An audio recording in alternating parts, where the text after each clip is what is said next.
ممبر نور پر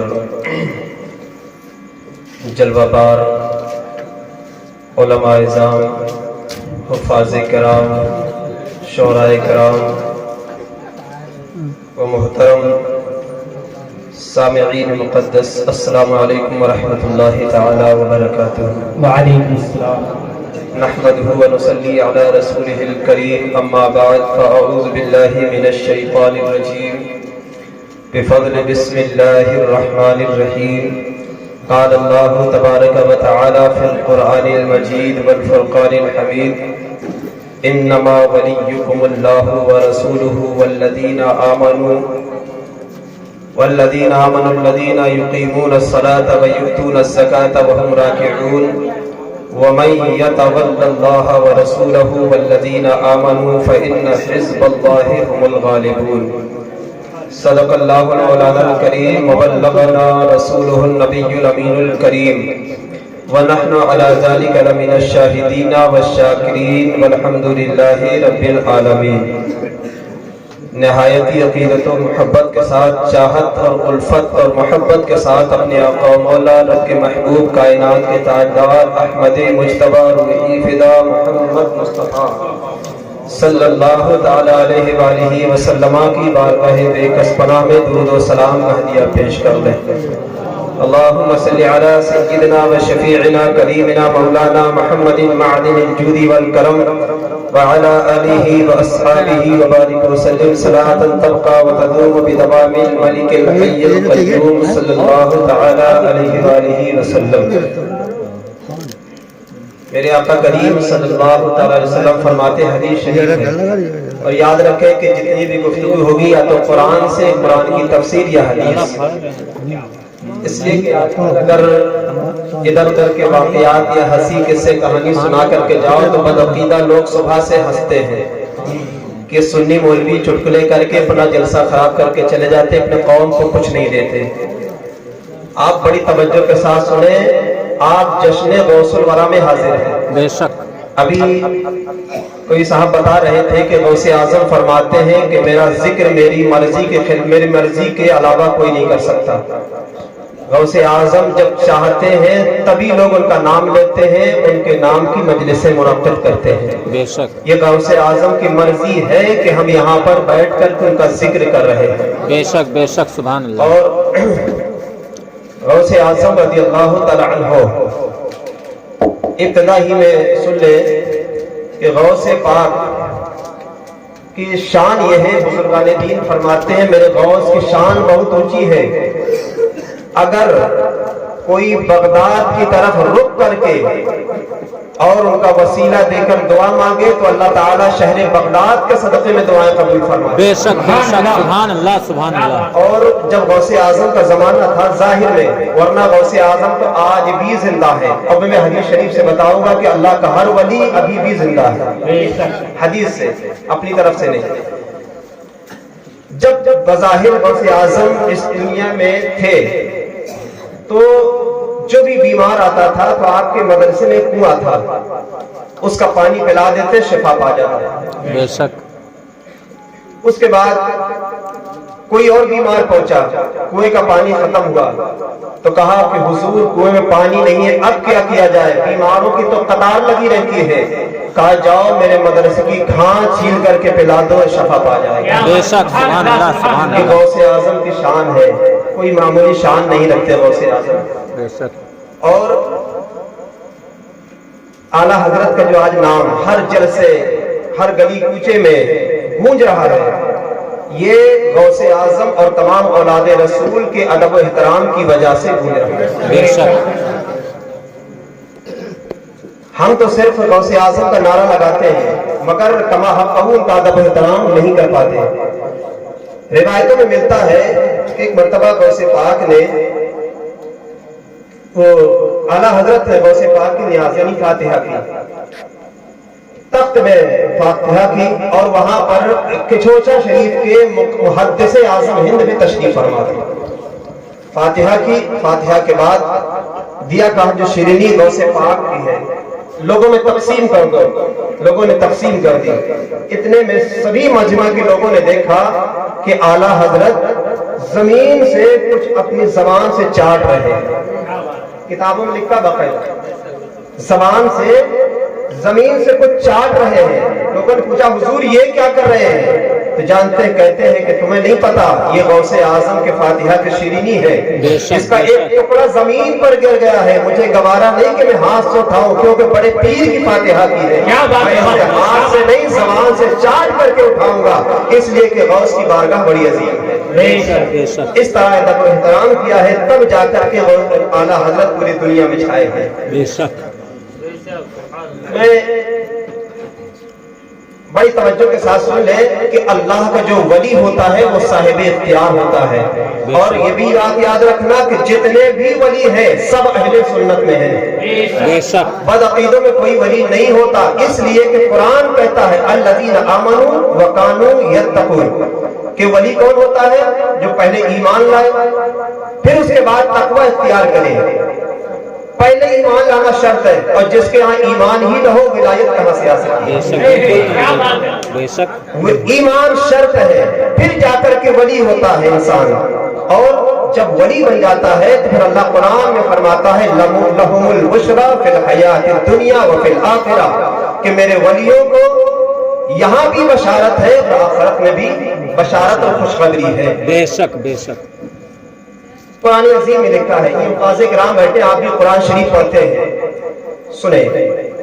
قرآن عظیم میں لکھا ہے وَمَن يُضْلِلْ فَلَن تَجِدَ لَهُ وَلِيًّا مُرْشِدًا کہ اللہ تعالیٰ جسے گمراہ کر دیتا ہے اللہ تعالیٰ جسے راہ راست سے بھٹکا دیتا ہے تو پھر اس کو کوئی ولی کامل ولی مرشد نہیں دیتا. بے شک. ان کی جماعت میں پھر کوئی ولی نہیں ہوتا ہے. اور قرآن عظیم ہی میں لکھا ہے وَمَن يَلْعَنِ اللَّهُ فَلَن تَجِدَ لَهُ وَمَن يَلْعَنِ اللَّهُ فَلَن تَجِدَ لَهُ وَلِيًّا فَلَن تَجِدَ لَهُ نَصِيرًا. قرآن شریف میں لکھا ہے کہ جس پر اللہ کی لعنت ہوتی ہے. یہ قرآن سنا رہا ہوں اپنی طرف سے نہیں. قرآن میں لکھا ہے کہ جس پر اللہ کی لعنت ہوتی ہے اللہ تعالیٰ ان میں کوئی ولی نہیں بھیجتا یعنی ان کا کوئی مددگار نہیں ہوتا ہے. یہ تو اہل سنت کی قسمت ہے کہ اللہ تعالیٰ نے لاکھوں کروڑوں کی تعداد میں اس جماعت میں مددگار پیدا فرمائے. کیا بات سبحان اللہ. ہم جو کہتے ہیں کہ غوث اعظم ولی ہے غریب نواز ولی ہے اعلیٰ حضرت ولی ہے خواجہ عبدالصمد چشتی ولی ہے سب سے پہلے یہ سمجھے ولی کہتے کس کو ہے. ہم نے کہہ دیا ولی ہے غوث اعظم مدد کرتے ہیں یقیناً کرتے ہیں مگر لفظ ولی کا معنی پہلے جان لیں. ولی کا معنی اگر لغت میں اٹھا کر کے دیکھیں گے تو ولی کا معنی ملے گا دوست اور دیکھیں گے تو معنی ملے گا فریاد رس یعنی مددگار. ولی کا معنی ہی مددگار ہوتا ہے. اب اگر کوئی کہے کہ ڈاکٹر ہے علاج کرنا نہیں جانتا تو یہ بیوقوفی ہوگی. کوئی کہے کہ رائٹر لکھنا نہیں جانتا تو یہ بیوقوفی ہے. اس لیے کہ جو ڈاکٹر ہوگا علاج ضرور جانتا ہوگا جو رائٹر ہوگا لکھنا ضرور جانتا ہوگا جو انجینئر ہوگا وہ انجینئرنگ ضرور جانتا ہوگا. اسی لیے جو ولی ہوگا مدد کرنا ضرور جانتا ہوگا. جو ولی ہوتا ہے وہ مدد ضرور کرتا ہے اس لیے کہ لفظ ولی کا معنی ہی مددگار ہوتا ہے. اب یہاں پہ بدعقیدہ کہتے ہیں کہ غوث اعظم ولی ہے. جب یہ مان لیا کہ ولی ہے تو پھر یہ بھی ماننا پڑے گا کہ وہ مدد کرتے ہیں مددگار بھی ہے. یہ بھی ماننا پڑے گا. جو قرآن عظیم کی میں نے آیت کریمہ پڑھی ہے قرآن عظیم میں سورہ مائدہ میں انما ولیکم اللہ. اب یہاں پر آپ کو یہ توجہ دینا ہے کہ میں نے لفظ ولی کا مطلب مددگار بتایا ہے. مددگار. اب دیکھیں ترجمہ سن لیں دودھ کا دودھ پانی کا پانی ہو جائے گا. انما ولیکم اللہ. اللہ فرماتا ہے کہ بے شک تمہارا مددگار اللہ ہے. بے شک بے شک. اللہ قرآن میں کہہ رہا قرآن پر ہم سب کا ایمان ہے. اللہ کہہ رہا تمہارا مددگار اللہ ہے ورسولہ اور اللہ کی عطا سے تمہارا مددگار اس کا رسول بھی ہے. بے شک. والذین آمنوا الذین یقیمون الصلاۃ ویؤتون الزکاۃ وهم راکعون.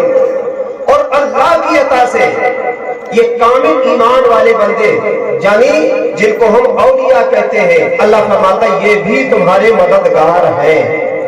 پھر آگے فرمایا وَمَن يَتَوَلَّ اللَّهَ وَرَسُولَهُ وَالَّذِينَ آمَنُوا، جو انسان، جو فرد اللہ کو اپنا ولی مانے، اس کے رسول کو اپنا ولی مانے، اور ان کی اطاعت سے اولیاء کو بھی اپنا ولی مانے، مددگار مانے، اللہ فرماتا فَإِنَّ حِزْبَ اللَّهِ هُمُ الْغَالِبُونَ، ایسے لوگ سچی جماعت ہے، یہی غالب رہیں گے، یہی حق جماعت ہے اور یہی جنتی جماعت ہے۔ سبحان اللہ، نعرہ تکبیر، نعرہ رسالت، یا رسول اللہ، حضرت اعلیٰ حضرت زندہ باد، نعرہ تکبیر، نعرہ رسالت، یا رسول اللہ۔ یعنی جس جماعت کا عقیدہ، جماعتیں بہت ہیں آج کل، گلی گلی کوچے کوچے جماعتیں پھر رہی ہیں، مگر آپ ان کا عقیدہ ٹٹولے پکڑ لے، بتاؤ غوث اعظم کے تعلق سے تمہارا کیا عقیدہ ہے، تو کہیں گے وہ ہماری طرح انسان تھے۔ نہیں، قرآن کیا کہتا ہے کہ اللہ کی اطاعت سے اللہ کا رسول بھی مددگار ہے، اولیاء کرام بھی مددگار ہے،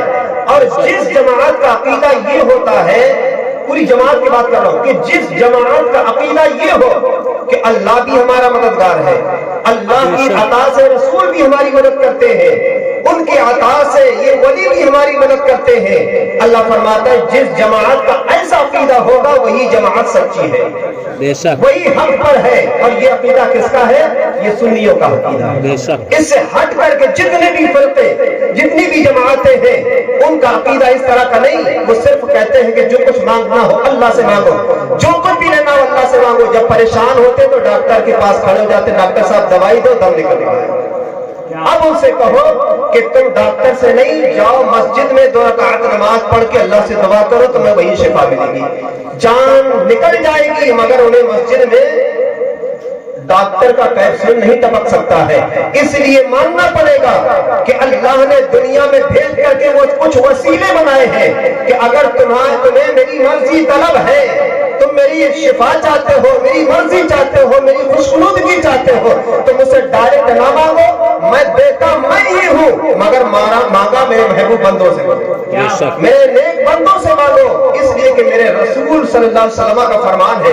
جو لوگ یہ کہتے ہیں نا کہ ڈائریکٹ اللہ سے مانگو، اللہ کے سوا کوئی کسی کچھ نہیں دیتا، معتبر حدیث ہے، آقا فرماتے انما انا قاسم واللہ یعطی، آقا فرماتے اللہ مجھے دیتا ہے، میں اپنی امت میں تقسیم کرتا ہوں۔ بے شک بے شک میرے سرکار بانٹتے ہیں کائنات میں، اور جو لوگ یہ کہتے ہیں ڈائریکٹ اللہ سے مانگو، سمجھ لینا یہ شریعت کے خلاف، عقیدے کے خلاف بات کر رہا ہے۔ اور قرآن عظیم میں ہے اللہ کے ولیوں کی شان، اللہ کے نیک بندے جو ہوتے ہیں نا، قرآن عظیم میں لکھا ہے وَمَن يُعَظِّمْ شَعَائِرَ اللَّهِ فَإِنَّهَا مِن تَقْوَى الْقُلُوبِ، یہ قرآن عظیم ہے۔ اس کا مطلب یہ ہوتا ہے کہ اللہ فرماتا ہے کہ جس نے اللہ کی نشانیوں کی، یعنی نشانیوں کی تعظیم کی، یعنی اللہ کی نشانیوں کی جو تعظیم کرتا ہے، یہ دلوں کا تقویٰ ہے، یہ دلوں کے تقوی سے ہے۔ مطلب یہ اللہ کی نشانی ہے کون کون؟ تو یقیناً حدیث سے بھی ثابت ہے، قرآن سے بھی ثابت ہے کہ اللہ کی نشانی یہی اولیاء کرام ہے، یہ اللہ کے مقدس ولی ہے۔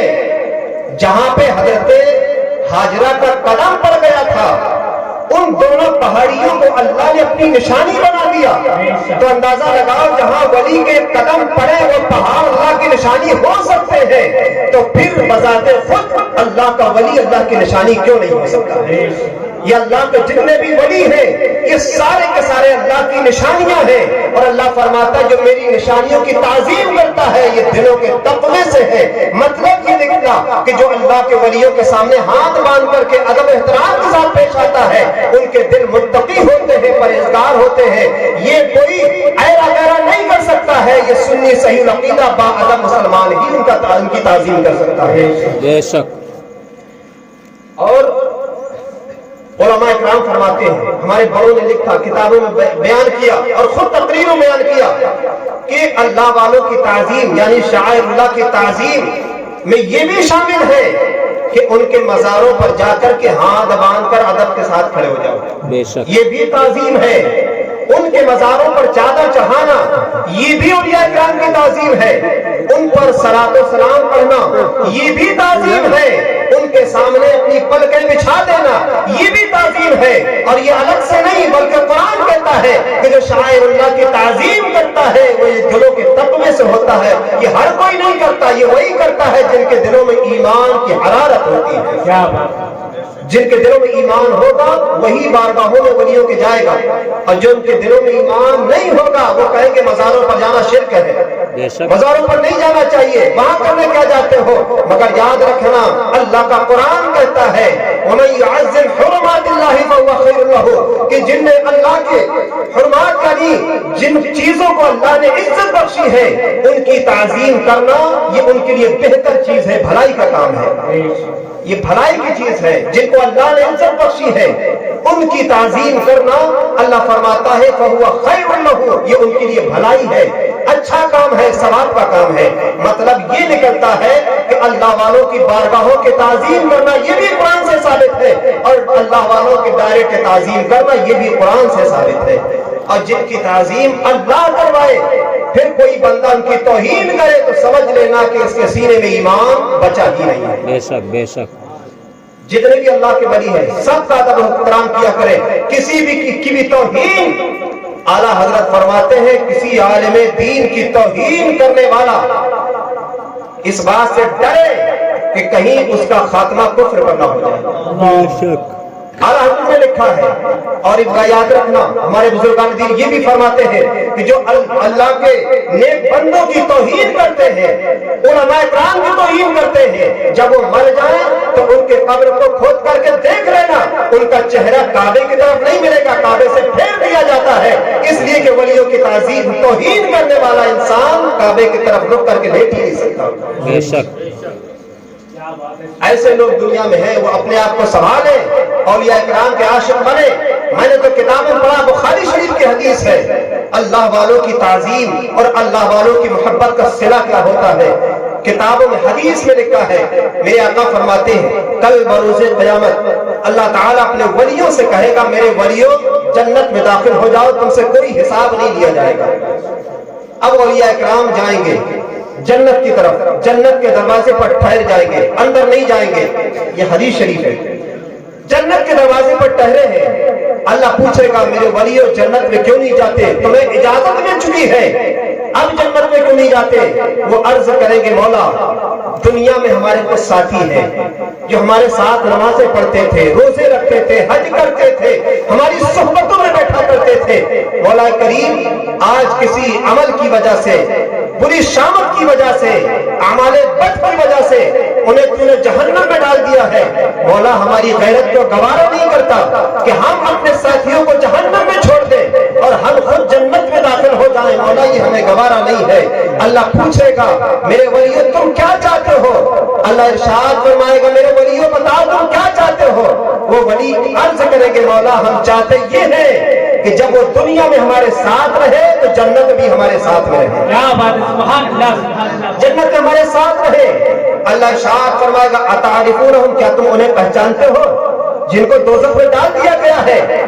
وہ کہیں گے ہاں میرے مولا ہم تو رات دن ان کے ساتھ رہتے تھے، بہت اچھے سے جانتے ہیں۔ اللہ ارشاد فرمائے گا جاؤ جہنم میں جا کر کے دیکھو جن کے دلوں میں رائی کے دانے کے برابر بھی تمہاری محبت ہے، ان کو جہنم سے نکال کر کے جنت میں داخل کر دو۔ یہ اللہ والوں کی شان ہے۔ لوگ کہتے ہیں کہ اللہ والے کیا کر سکتے ہیں؟ اللہ والے یہ کر سکتے ہیں کہ کوئی اپنے برے عمل کی وجہ سے جہنم میں بھی جا چکے ہوں گے، اللہ والوں کو اللہ نے جو اختیار دیا ہے اس اختیار کی وجہ سے جہنمی کو جنتی بنانے کا حق بھی اللہ والے رکھتے ہیں۔ اور یہاں پہ بزرگوں نے ایک نقطہ بیان کیا ہے، فرماتے ہیں کہ اللہ چاہتا تو فرشتوں سے کہہ دیتا کہ جاؤ فرشتوں جہنم میں دیکھو، جو اولیاء کے چاہنے والے انہیں نکال کر کے جنت میں داخل کر دو، مگر یہ نہیں کہا۔ اللہ نے فرمایا میرے ولیوں تم خود جاؤ، اس لیے کہ اگر فرشتے نکال لاتے تو لوگوں کو پتہ نہیں چلتا کیوں نکالے گئے، سمجھ میں نہ آتا کیوں نکالے گئے۔ کوئی کہتا کہ سزا کے دن پورے ہو گئے تھے، اللہ نے کسی وجہ سے معاف کر دیا ہوگا اس وجہ سے نکال دیے گئے، نہیں، اللہ فرماتا تم جاؤ تاکہ پورے لوگ جان لیں کہ یہ میرے ولی ہیں، یہ اپنے اللہ کے دیے ہوئے اختیار سے اپنے چاہنے والوں کو جہنم سے نکال کر کے جنت لے جا رہے ہیں۔ یہ اللہ کے نیک بندوں کی شان ہوتی ہے.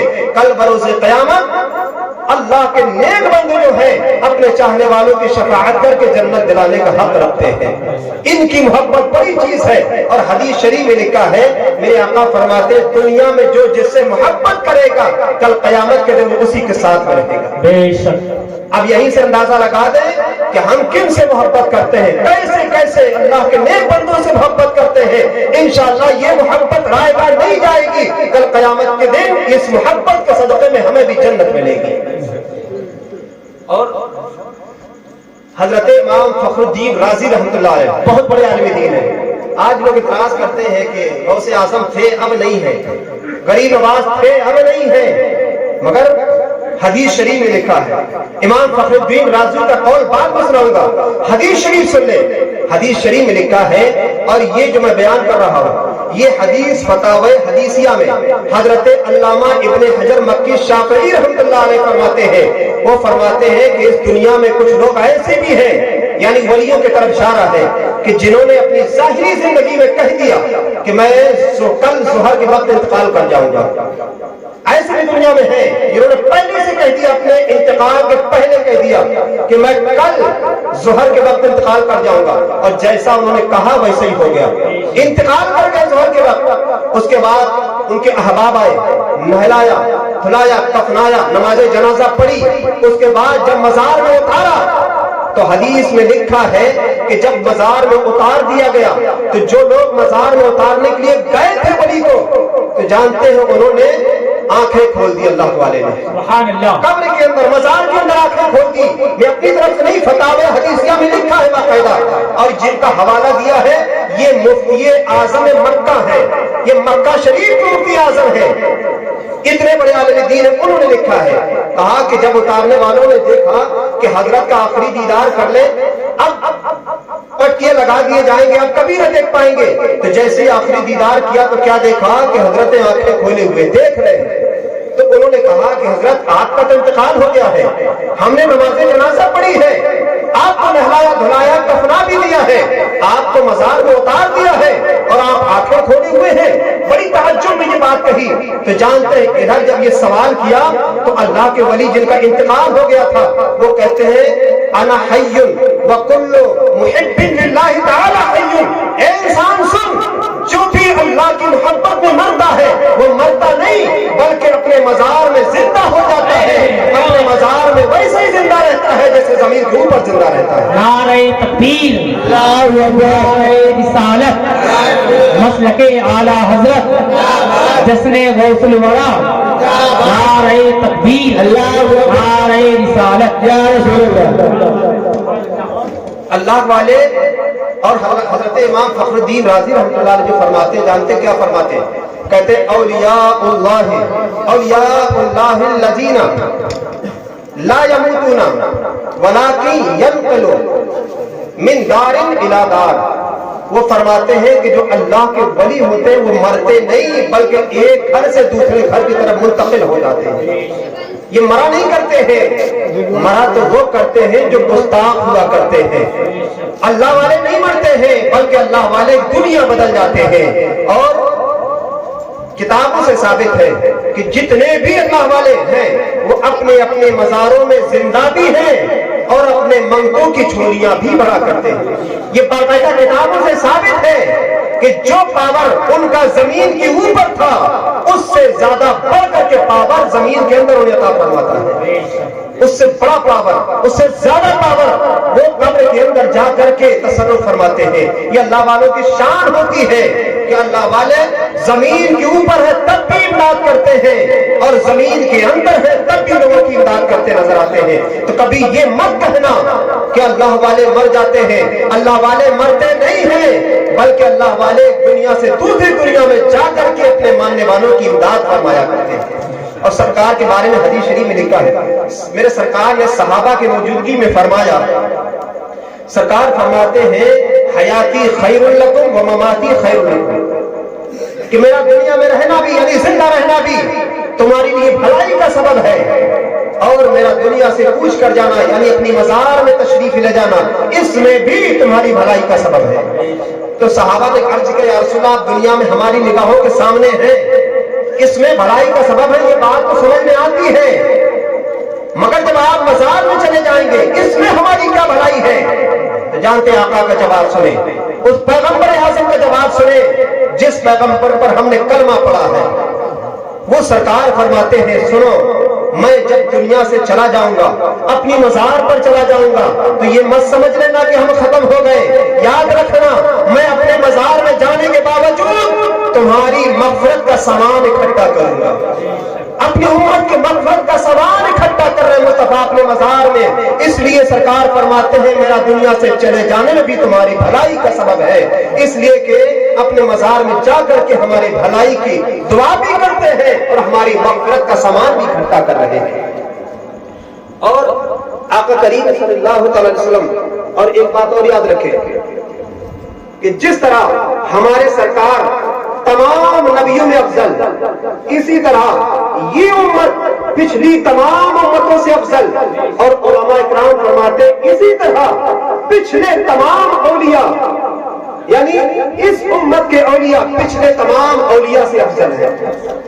پچھلی جتنی امتیں گزری ہر امت میں ولی رہے، مگر اہل سنت کے علماء کا یہ فرمان اور متفق کا فیصلہ ہے کہ ان تمام اولیاء میں یہ محمد صلی اللہ علیہ وسلم کی امت کے جو اولیاء ہیں ان سے افضل ہے، اس امت کے اولیاء افضل ہیں۔ اور یہ حقیقت ہے، ہو سکتا ہے کسی کو بات نہیں لگے، حقیقت ہے، باقاعدہ فقہ کی